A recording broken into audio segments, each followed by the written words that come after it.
Hi, welcome back.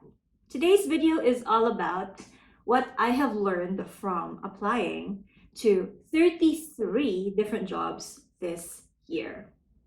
Well, I know it's kind of weird to be here now after being MIA for 5 to 6 months, but life happened and so we weren't able to make videos, but here I am now sharing my learnings about the brutal truth of job application. 33 jobs may not be a lot, but to me it is. And I have been looking for new job opportunities since maybe at the end of May. And I only got one that I liked at around August, and then I got to start September. Maybe I can share with you some stats here, but it's not easy out there. The first thing I want to share is to definitely keep your main job or your current job while you're looking for new ones. In my case, although I still had 6 months worth of emergency funds, which I was so lucky to have, I did not want to dip into that right away when I could still have a positive cash flow, right? While I was applying for several jobs, I was still employed full time and I was still keeping my freelancing status in terms of taxes and legalities. So I was technically a mixed income earner. And of course, I still have this YouTube channel as my income generating platform. I opted not to resign from my full time job and stay there as much as I could. And I think it worked out well because I really wouldn't know until when I was going to be unemployed in case I would be terminated or I would need to leave abruptly. Nothing like that happened. I was fortunate that my previous company or project gave me some time to adjust to that period wherein they could not provide me the compensation that I wanted anymore. I think it was a good transition out of the job, and I was very grateful for that.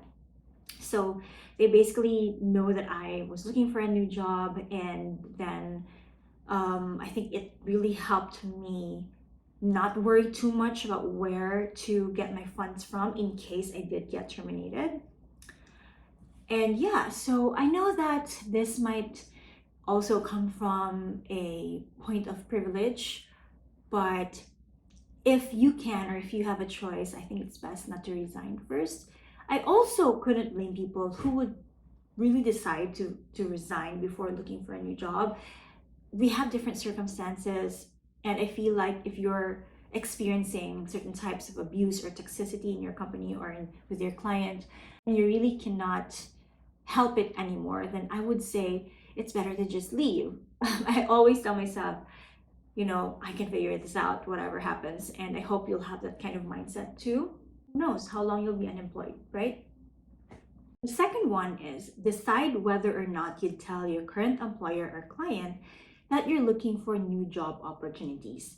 So whether or not you reveal it is kind of a touchy subject because each of us has different level of relationships with our workmates and managers.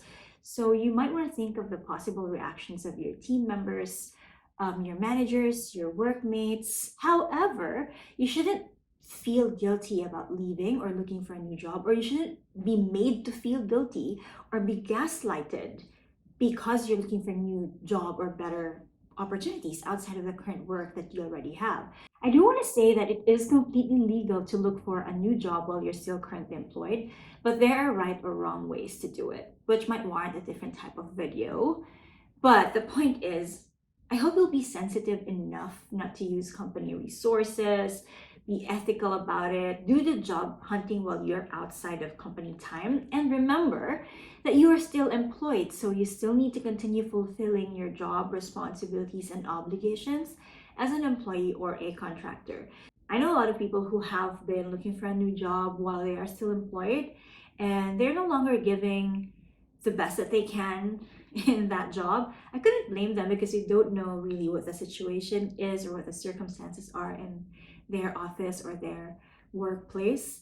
But the bare minimum is to still be there and do your tasks and responsibilities and not be a hassle to your teammates or to your managers. Just do your job until you finish your term in your office or your workplace.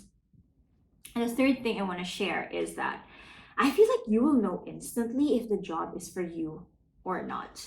But you will only know if you already know beforehand what you're looking for. And this includes deal breakers, non negotiables, things that you're okay with, things that you're not okay with.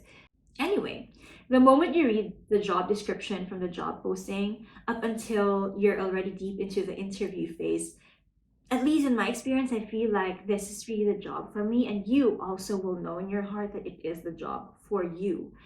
Because at some point, you will feel that there's something off or there's something wrong in the application process that will make you feel uneasy. However, if it's the job that is meant for you, everything just flows or everything just goes on to move smoothly or seamlessly. Don't you think so? Right? There might be small hiccups here and there, but you will feel that you are in a supportive environment. That's why I really believe it is important to take some time to sit down and plan your job application. If you have that luxury of time. I know some people who might not have it and would just jump to the next job available. Obviously, that's also very practical, and sometimes you will not know exactly what will happen if you're not already there. But then again, personally, if I can help it, I would sit down and really think about my job application. So dig deeper into the desires of your heart. I know it sounds corny or cliche, but listing down what you really want from a job, from compensation, benefits, support system, and everything like that, and the things that you're absolutely going to walk away from will just make it easier for you to know whether this job is really something that you want or not. However, all of that being said, I would also still allow for some more flexibility because nothing is set in stone. Everything can change, even though you feel like it's already final. But at least don't go around job hunting without a plan in mind. The next thing is you will feel frustrated again and again. I know that doesn't sound good, but it does happen. The reality is, looking for a new job is a full time job in itself. I already knew this from the start, and I somehow know what to expect, but still, I did not realize the level or amount of frustration that comes with not understanding what's happening during the job application, or that you're already in that phase where you feel like you have it in the bag, but it's really not for you. It's frustrating. And I totally understand that. In my case, that frustration stemmed from the fact that I couldn't find what I was looking for. And yes, I admit I'm definitely picky with the jobs that I'm looking for. I'm choosy because I know what I want. I don't just jump to any job or project just because. And that time, the span of that time that I was looking for a job, I felt like the clock was ticking and I was running out of time. Although at the end of it all, like I realized it was just me putting a time limit to it. And that's why my anxiety was at an all-time high, thinking that what if I couldn't get what I was looking for or what I desired? I mean, there are a lot of jobs out there, but those jobs are not what I wanted. So again, I know that this might not be applicable to all, but for me, I'm just sharing it to you because if you have the luxury of resources and time, then you don't really have to jump to the next job just because. You can be choosy or you can be picky. In fact, I have a video about that too, like the things that you should look for before you accept a job offer. I can probably link it up there so you can watch it after this video. Now, every time I feel like this is it, this job is going to be mine, something happens or comes along that stops me from getting it or that changes the situation. So it ends up frustrating, and then I would just have to discontinue the job application. It sucks, I know, but honestly, I was willing to go through that frustration over and over again if it meant it would lead me to the job that was really meant for me, or the job that would be best fit for me. Now, I deeply acknowledge that I'm coming from a place of privilege, and I do not take that for granted. At this point in my career, I feel like I deserve the lifestyle I'll be happy and healthy in, and that's why I'm talking about not jumping to the next job that you see right away. And I acknowledge that not everyone has that kind of privilege. Maybe the system is indeed broken at one point or another, and as normal working class people, we don't really have control over that, unfortunately. But I truly wish that everyone gets what they deserve. You get what you deserve after all this time. You get the best job ever. And maybe not now, maybe you're in a job that you hate now, but I truly, truly wish that you get what you want and what you desire when the time is right. And last but not the least, with every rejection, you become closer to that job that is meant for you. Every rejection is a redirection for me. And again, as I mentioned earlier, it can be frustrating, but if the job is meant for you, then it's gonna come to you. I'm not saying that you just sit there and wait for it. You also work hard for it, obviously, but you will know if it fits because it just feels right. In my case, there were so many times when I felt like it was the perfect fit or the perfect job, but something happens that would make me feel like there's something weird going on, or worse, like there's no connection with the people I'm speaking with.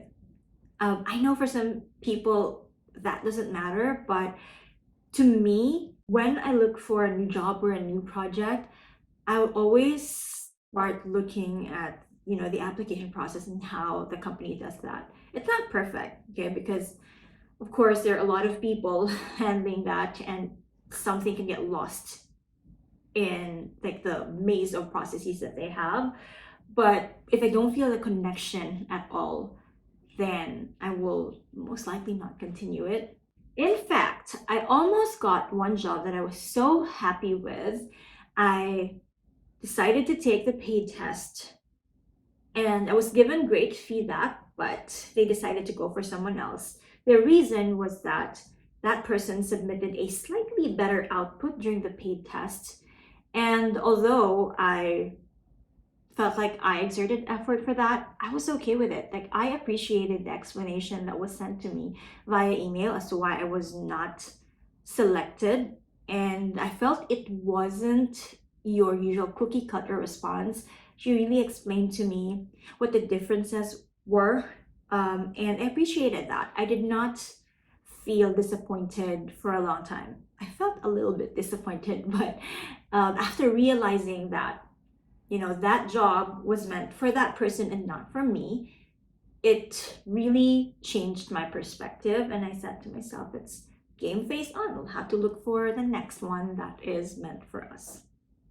So yeah, I acknowledge that job was not for me, because if it was, then it would have already been given to me, right? And someone else deserved it better than I did. And I'm not mad about it. I'm happy for that person who got the job because he or she deserved it.